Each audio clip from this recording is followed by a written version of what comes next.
tekan mechanical wave. Okay, related question is based on C1 and C2, means that basic lah, no calculation at all. Kalau nak tanya calculation pun yang paling basic lah, you just dia bagi formula and then you terus kira. Okay, so tengok yang pertama. Hilang dah. Sekejap hilang dah saya punya ni. Okay, so first kali lah, what is wave? Okay, you kena tahulah the propagation of disturbance that carry the energy and momentum away from the source of disturbance. Then you kena tahu what is a mechanical wave. So it's defined as disturbance that travel through a particle medium to transfer the energy. So then you tahu juga dia punya konsep untuk kita transfer energy adalah particle oscillate around their equilibrium position. Oscillate ni kat sini merujuk kepada vibrating lah. Vibration, vibrating, okay? Okay, then you kena tahulah sound adalah salah satu hasil daripada progressive wave lah. Okay, so progressive wave ada dua. Okay, transverse wave dengan longitudinal wave. Tapi kita more kepada longitudinal wave sebab kita belajar sound wave kan selepas tu. Okay, yang intensity of sound tu. So, you kena tahulah sound wave ni datang daripada longitudinal wave and then dia adalah vibration of the particle secara parallel. Okay, kalau dia tanyalah source of sound datang daripada mana? Vibration of particle. Okay, kena tahu dia adalah vibration lah, bukan benda lain. Maksudnya particle kena vibrate baru sound tu boleh maksudnya boleh transfer energy sebagai sound. Okay, next. Okay, untuk equation of progressive wave based on C1 and C2 punya konsep adalah based on equation. So yxt is equal to A sin omega t plus minus kx where where positive and negative sign here ada maksud So positive means that wave propagates to the left and negative means that wave propagates to the right. And then you kena tahulah A tu apa. Contoh kalau dia bagi you equation y equal to 3 sin 4 pi t minus kx. Kx is contohlah pi x. So you kena tahulah yang 3 tu adalah amplitude. Okay, 4 pi tu adalah omega, pi tu adalah wave number. And then you kena tahulah negative merujuk kepada apa? Negative here is represent a wave propagates to the right. Macam tu So itu cara nak baca equation of progressive wave. Penting tau. Okay, next. Sebab dia C1, C2 je jadi tak payah lukis-lukis graf pun. Okay, then important quantity used to describe a periodic sinusoidal wave. So kena tahulah displacement tu apa dia, okay? Maksudnya diukur daripada equilibrium position at every point along the wave. Okay. Then amplitude apa? Maximum displacement from equilibrium position to a crest trough of the wave motion. So kena tahulah yang y maximum ni, maximum displacement merujuk kepada siapa? Amplitude. Okay, frequency, period, angular frequency, wavelength. Okay, wavelength adalah distance between two successive crest. Okay, ni tak apalah. Okay, then about particle vibrational velocity ataupun wave propagation velocity, kalau merujuk soalan C1 and C2, dia lebih suka tanya you tentang wave propagation of velocity. This one. Okay, sebab dia lagi general. Okay, as you know that wave propagation velocity adalah constant. Constant means kalau satu wave tu bergerak, wave tu ada same speed lah. Okay, kalau wave yang lain pula, speed dia lain lah. Bergantung kepada speed juga. Tapi untuk case satu case saja iaitu particle vibrating through y-axis graph. So, velocity ataupun speed dia tu, speed of wave tu adalah constant. Jadi kat sini apa yang changing? Kalau F dan lambda yang changing. Means that salah satu. Dia nak ubah, sekejap When V is equal to F lambda,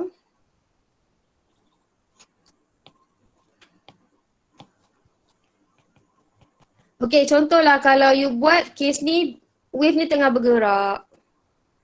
Okay, dia gerak dengan satu speed ataupun velocity lah, velocity propagates to the, contohlah to the right. Tapi once kita ubah dia punya frequency of wave tu, wavelength dia akan jadi increase frequency decrease, wavelength dia akan increase. Tapi dia punya speed still sama, tak berubah. Okay, cuma mungkin kalau lambda increase means that jarak dia lagi besar. So means mungkin lagi jarak lagi besar. Tapi kalau frequency increase, lambda will be decrease. Lambda decrease means dia lagi rapat. Okay, so you kena tahu relation V is equal to F lambda ni. Iaitu V dia ni velocity of wave propagation velocity adalah constant Okay, changing dia adalah pada frequency and wavelength sahaja. Either one lah. So kena tahu kalau dia kata frekuensi rendah, what happen to the wavelength? Increase lah. Okay, next. Ini Luque graph, bukan ni dah C3, C4 lah. Okay, next adalah superposition of wave 10.2. So what is the principle of superposition? So kena tahulah dia adalah displacement of the medium of the equal of the sum of the displacement displacement of the medium is equal to the sum of the displacement of the individual wave. Ni individual wave, ini pun individual wave. So kalau dia bertemu, dia akan jadi hasil tambah displacement bagi kedua-dua individual wave tu. Okay. Right, so selalunya benda yang melibatkan standing wave, kita punya amplitude tu ataupun displacementnya sama tak berubah. Sebab tu you punya equation standing wave tu, dia punya equation jadi 2 darab dengan A je. Maksudnya A dia tu adalah A yang sama. Okay, ingat apa itu principle of superposition? You kena tahu maksud dia, sum of the displacement of the individual wave. Right, kemudian standing wave atau stationary wave, macam mana dia terhasil? Okay, standing wave based on wave is formed when two wave with the same speed, frequency and amplitude. Maksudnya amplitude dia kena sama. Jadi that's why tinggi dia kena sama. Kalau kiri 2 ampere, 2 ampere. Kalau kiri wave propagate ke kiri 2 meter, ke kanan pun kena 2 meter juga. Maksudnya dia punya amplitude tu kena sama. Okay, so and then which are travelling in opposite direction. Wajib opposite direction. Baru dia boleh hasilkan standing wave. Dan dia dan dua wave ni mesti superimpose lah. Okay, bertindih antara satu sama lain. Alright, so ni adalah equation dia lah. Y equal to A cos kx sin omega t. Okay, sekejap Alright, kemudian habis yang ni, sambung untuk sound intensity. Okay, next is we talk about sound intensity. So macam saya cakap tadi lah, sound tu terhasil daripada apa? Vibrational of particle Okay, so define sound intensity. So as you know, the intensity is defined as the rate of sound, energy flow per unit area, atau lagi senang kita define sebagai power per unit area. Power per unit area. And then lah skala quantity. You kena tahulah kalau dia tanya pasal intensity ni, you kena tahu apa formula intensity. Dia skala quantity ke vector quantity. And then unit dia apa? Unit dia square watt per square meter. Kena tahu unit lah. Alright, kemudian sound wave flow out from the source in all direction. So dalam 3D wave, jadi dia boleh consider sebagai spherical. Jadi bila spherical maksudnya area kita ni, dia selalunya adalah 4 pi r square lah. Okay, dan tak pernah shape lain lah sebab dia memang bentuk spherical saja. Dia tak macam cross sectional area, yang tu lain lah. Alright, so kemudian dia kata discuss the dependence of intensity on amplitude and distance from the point source by using graphical illustration. Maksudnya untuk yang ni dia boleh tanya juga you apa kaitan apa kaitan intensity dengan amplitude, apa kaitan intensity dengan radius. Okay, so kalau dia cakap pasal amplitude, you kena tahulah yang I, intensity is directly proportional with amplitude square. Okay, tak boleh cakap amplitude saja. Kalau dia sebut kan, cakap which statement is false ataupun which statement is true. Jadi you kena pilih kan. Kalau dia sebut intensity is directly proportional to A, salah lah. Dia mesti A squared. Same goes with distance from point source R. Kalau I is directly proportional 1 over R squared. Kalau inversely proportional, dia mesti inversely proportional dengan R squared. Cara nak sebut tu kena betul lah. I directly proportional with 1 over R squared.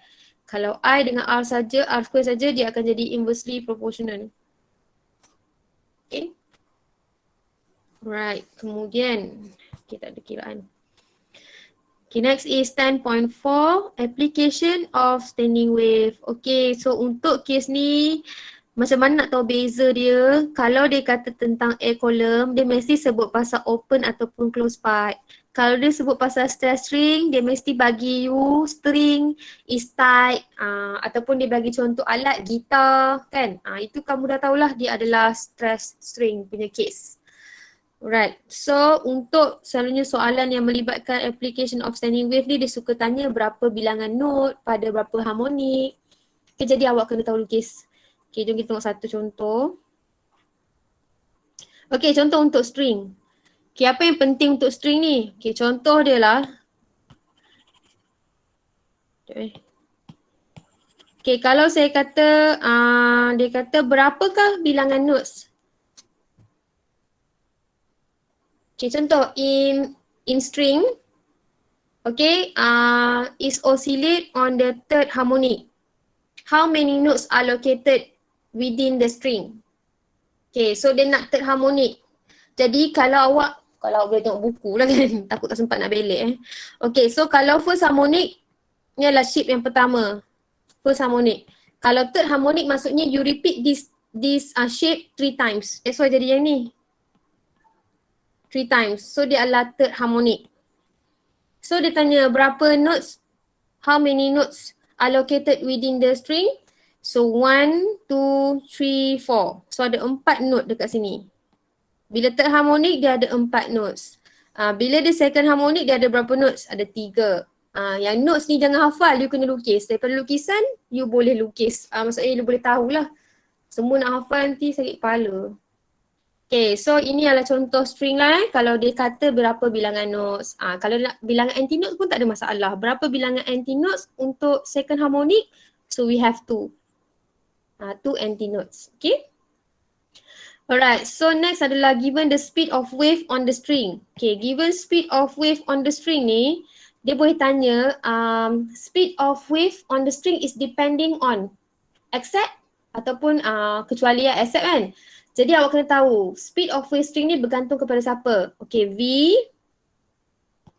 ni bergantung kepada T dan mu. Mu ni pula, mu sama dengan mass over length, betul? So dia bergantung kepada apa? V ni akan berubah atau change when T is changing, M is changing and length of the string is changing. So it's depending on T, M and L. So ada 3 benda yang V ni bergantung. Okay, so selain tu tak ada. Alright, kemudian okay, ni kalau contoh dia kata stationary wave in air column. So air column dia akan sebut lah sama ada closed pipe ataupun open pipe. Dia akan sebut. And then yang you kena tahu, yang paling you kena tahulah. Okay, di mana kalau tempat yang closed pipe, closed end lah. Maksud saya tempat yang tertutup, mesti note yang duduk, tak ada orang lain. Tak ada benda lain. Tapi kalau tempat yang terbuka means that open, so dia adalah tempat anti-note. Tak kisahlah dia berapa harmonik pun, tapi kalau terbuka, anti-note kena duduk situ. Kalau tempat yang tertutup, notes kena duduk situ. Tak boleh anti-note duduk sini, note duduk sini, tak boleh. So dia ada specific place yang dia kena duduk. Dan awak kena tahu sebab kita kena tahu juga notes apa, anti-notes tu tempat dia kat mana kalau air column. Okay, ni adalah contoh lah macam tadi. Kalau contoh dia tanya tentang bilangan nodes pun samalah. Okay, contoh saya kata tentang open pipe. Okay, open pipe, saya nak pada third harmonic. Contoh berapa bilangan nodes pada third harmonic? Okay, so saya ada pipe. Okay, yang saya tahu open pipe. Maksudnya dekat sini mesti anti-node, kat sini mesti anti-node. Jadi saya lukis shape yang pertama dulu. Ni yang shape pertama yang akan wujud lah. Kenapa saya tahu shape macam ni? Sebab dekat sini mesti anti-node. Okay, ni first shape. Okay, kalau nak third harmonic, maksudnya saya kena repeat shape ni 3 kali. So itulah 3 harmonic lah. First harmonic, second harmonic, third harmonic. Okay, settle, siap dah. Okay, so divide lah into 3. Kalau nak nampak shape dia kan. Okay, so kat mana nodes duduk? Okay, kita 1, 2, 3. Node, node dan node. So bilangan node pada open pipe third harmonic adalah 3. Kalau nak bilangan anti-node, 1, 2, 3, 4. So 4 anti-nodes in third harmonic of open pipe. Okay. Kalau saya cakap laju pun bagi tahu tak ada break. Okay, so macam tu Jadi kena tahu macam mana nak bilang nodes dengan anti-nodes. Alright, next. Okay, next adalah 10.5, Doppler effect. Okay, apa itu Doppler effect? Kita kena tahulah dia adalah change in apparent or observed frequency of a wave as a result of relative motion between the source and the observer. So kena tahu meanings ni. Okay, so itu antara yang dia boleh tanya lah. Okay. So itu dia untuk chapter 10. Okay, so next. Ada soalan tak sampai sini? Tak ada, madam. Okay, so kita proceed chapter 9. Mana? Okay, chapter 9. Okay, untuk chapter 9 pun sama. Dia 4 soalan je. Jadi macam sebenarnya tak banyak pun yang ni. Kebanyakannya semua kiraan. Tapi awak kena tahu benda yang penting saya bagi tahu yang kena tahulah. First kali of course lah, what is the meaning of the periodic motion lah. Simple harmonic motion, apa yang penting awak kena tahu acceleration of a body is directly proportional to its displacement. Okay, A is directly proportional to displacement. Okay, lepas tu macam biasalah graf dia. Okay, bukan graf, analogi dia. Okay, terminologi dalam simple harmonic motion. Awak kena tahulah amplitude tu apa, period tu apa, angular frequency and frequency. Kena tahulah sebab mungkin dia boleh tanya you maximum magnitude of the displacement tu apa? Kan? Ataupun dia kata time taken for one complete oscillation tu apa? Macam itulah. Jadi kena tahu. Okay, kemudian yang penting juga, okay, ni tak tanya sebab kiraan ni. Tutorial kot ni. Wait. Extra kot saya cari chapter 9. Dah buka tadi, hilang. Modul. Okay. Ni modul. Tutorial. Okay. Alright, untuk tutorial sambungan tadi dah sampai mini-mini je kan. Okay, kemudian tentang energi dia pula. Okay, dalam simple harmonic motion kan you belajar 3, kinetic energy, potential energy and energy total. Jadi dekat sini yang pentingnya you kena tahu macam mana nak elaborate graph. Elaborate graph. Penting saya. Okay, contoh kalau kita kata tentang graph. Okay, graph saya lukis dulu kinetic energy. Okay, kinetic energy graph. Okay, kinetic energy graph dia sebab awak banyak berlari jadi penat. So dia adalah graph, set graph lah, graph yang masam. This is we call kinetic energy graph versus X Saya tak tulis lah sini. Tak apalah, K versus X. Okay, so apa yang you kena tahu, you kena baca. Maksudnya kalau kat sini kita panggil maximum X lah, iaitu amplitude. Yang sini adalah equilibrium position. Kat sini adalah A negative. Okay, so apa yang you boleh dapat daripada graf ni adalah pada equilibrium position, kinetic energy adalah yang paling maksimum. When equilibrium position, at equilibrium position, so kinetic energy adalah paling maksimum. Mungkin dalam soalan dia boleh tanya, okay, at equilibrium position, which quantity is maximum? Mungkin dia ada bagilah potential energy ke jawapan-jawapan dia kan. Jadi aku kena tahulah dia adalah kinetic energy. Tapi kalau contohlah pilihan jawapan kinetic energy tak ada. Jadi apa yang you boleh relate kan? Okay, mungkin kinetic energy sama juga dengan half mv square. Okay, ada kaitan jugalah dengan velocity. So at equilibrium position, kuantiti yang boleh kita kata maksimum adalah kinetic energy. Tapi kalau contoh tak ada pilihan kinetic energy, mungkin kinetic energy increase, what happen to V? V also increase. Tapi jawapannya mungkin velocity pun boleh juga. Okay? So dekat maksimum, maksud saya at equilibrium position, K will be maximum and also velocity pun will be maximum. Okay, at equilibrium position. Okay, how about potential energy graph? Okay, potential energy graph, dia lah graf senyum, smiley graph. Okay, same goes juga bacaan pada A and then bacaan pada kosong. Kalau potential energy, as you can see that when at equilibrium position, dia punya nilai adalah kosong. Okay, so maksudnya potential energy minimum pada equilibrium position. How about at maximum position? Potential energy adalah maximum. Jadi potential energy maximum dekat maximum point lah, iaitu dekat dekat apa kita panggil amplitude Okay, maximum amplitude. Apa amplitude amplitude lah sebutan dia kan. Okay, contoh kalau soalan dia nak tanya you, potential energy maximum at position mana? So kalau you jawab equilibrium position salah lah. Dia kena cakap dekat maximum position lah. Ataupun kita panggil amplitude. Yang paling tepat amplitude lah. Okay. So macam tu. Jadi awak kena tahulah baca graf K, baca graf potential energy. Okay, so tu adalah based on graph yang dia boleh tanya lah dalam soalan objektif. Saya agak je lah. Okay, boleh Chapter 9. Boleh, madam. Okay, so next chapter 8. Okay, chapter 8 ni pun tak banyak sebab 4 soalan je. Jadi dia boleh tanya pun benda-benda yang macam awak tak biasa. Maksudnya pertama sekali saya rasa mungkin dia boleh tanya angular displacement. Kan simbol dia theta. So mungkin dia boleh tanya you SI unit dia apa. Okay, sometimes student dia tak tahu SI unit bagi angular displacement ni. Okay, so SI unit bagi angular displacement adalah radian. Bukan revolution bukan degree, dia adalah radian. Yang dua ni adalah dia punya ada units lah.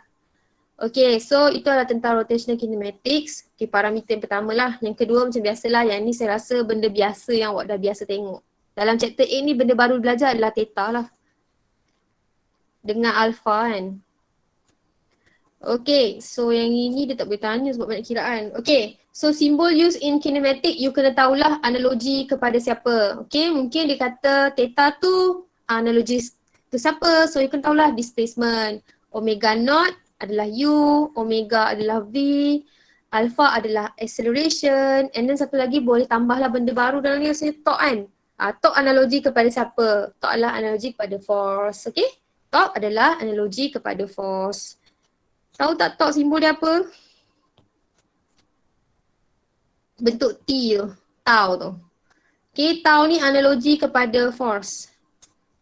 Kalau dalam linear motion. Okay, kemudian yang ni lah ni torque. Okay, so analogi to force. Ni Mary dah tulis lah. Nota saya semua dah ada. Okay. Right, so next adalah ni kiraan ni. Okay, contoh adalah mana moment of inertia ada tak?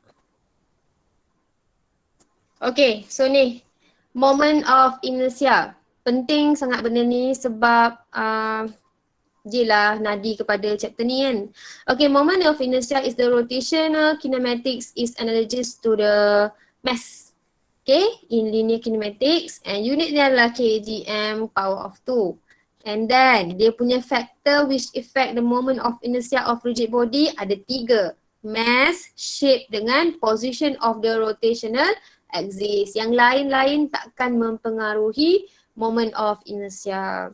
Because kenapa shape dia mempengaruhi? Because different shape will be produce different moment of inertia. Nampak setengah mr square, 2.5, 2/5 mr square. So maksudnya shape dia akan depends lah pada moment of inertia. And then of course lah M dan R lah. R tu adalah axis of rotation lah. Daripada center dia kepada hujung mana-mana. Alright, kemudian pergi ya. Kemudian mungkin dia boleh tanya you macam ni lah kot. Yang paling selalu suka tanya lah tentang ni. Maksudnya tangan depa dengan outstretch dengan folded outstretch arm dengan folded outstretch arm. Folded arm lah. Okay, so folded arm, outstretch arm. So you kena tahulah kalau macam case macam ni dia boleh tanya awak apa panggil angular velocity kan. Dia boleh tanyalah pasal moment of inertia dia. Okay, so moment of inertia sama dengan mr square, betul? So kalau dia depa macam ni, R dia lagi besar, R2, yang ni R1 contoh. So R1 lagi kecil daripada R2. Okay, kalau R awak kecil, maksudnya moment of inertia you kecil lah. Jadi kalaulah R yang ni, maksudnya moment of inertia dia adalah kecil daripada yang ni. Jadi I1 kurang daripada I2. Okay, sebab tu kalau I dia kurang, dia spin lagi laju. Macam seolah-olah kita rasa kita ringan lah. Okay, so itu je lah poin-poin yang penting untuk C1 dan C2 dalam chapter 8, 9 and 10. Sebab dia nak C1 je kan, jadi macam tak banyak pun C1 dan C2. Ada soalan tak nak tanya?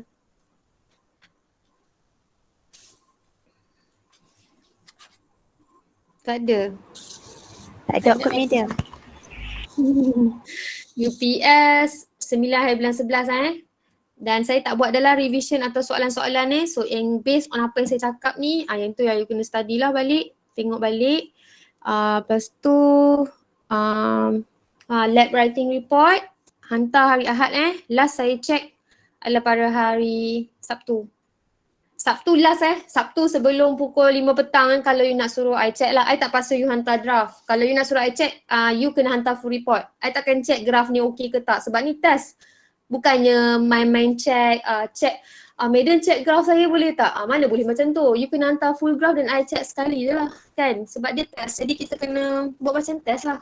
I check tu sebab I fikir macam, oh tak apalah kalau dia salah macam kita boleh betulkan sikit. Nak bagi dapat markah. Markah kalau boleh nak markah yang elok lah. Tapi tak boleh lah macam ambil apa ke? Cuma nak bagi sedap sikit. Tak bolehlah ambil kesempatan macam madam graf saya ni okey tak? Kalau ni tiba-tiba tanya lagi angle, bukan saya tak bagi tanya sebab ni test. Bila test tak bolehlah tanya macam tu. Kalau you nak suruh I check draft, maksudnya draft you dah full daripada starting sampai conclusion. Madam tolong check draft saya okey tak? So kalau tak okey dia akan complain kat situ lah. And then you betulkan lah. Okay? Jangan terasa hati pula. So sebab ni test saya tak bolehlah bagi macam tu kan. Macam tak valid lah pula. Okay. So ada senyap terus. Marah tu. Ada soalan tak? Tak ada madam. Tak ada So jangan lupa last check draft pada hari hari Sabtu lah. So siapa hantar lewat hari Sabtu suruh check draft saya tak layan tu maksudnya saya tak layan lah Sebab hari Ahad saya ada hal kat luar. So tak ada nak tengok nanti kesian kat awak tunggu pula. So saya bagi last due hari Sabtu. Untuk hantar kat GC adalah pada hari Ahad sebelum 10 malam. Okay, so kalau tak ada apa boleh dismiss lah. Okay, thank you and Assalamualaikum. Thank you madam. Thank you, madam. Madam. Thank you, madam. Thank you madam. Okay. Thank you, madam. Okay. Thank you, madam.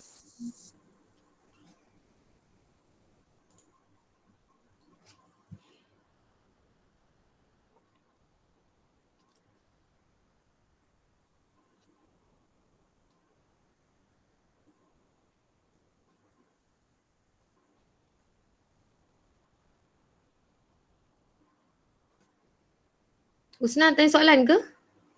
Ha, madam. Apa dia? Madam, saya just nak tanya yang pop quiz 15 tu kan. Apa Aha. beza graph Y versus X Graph. dengan Y?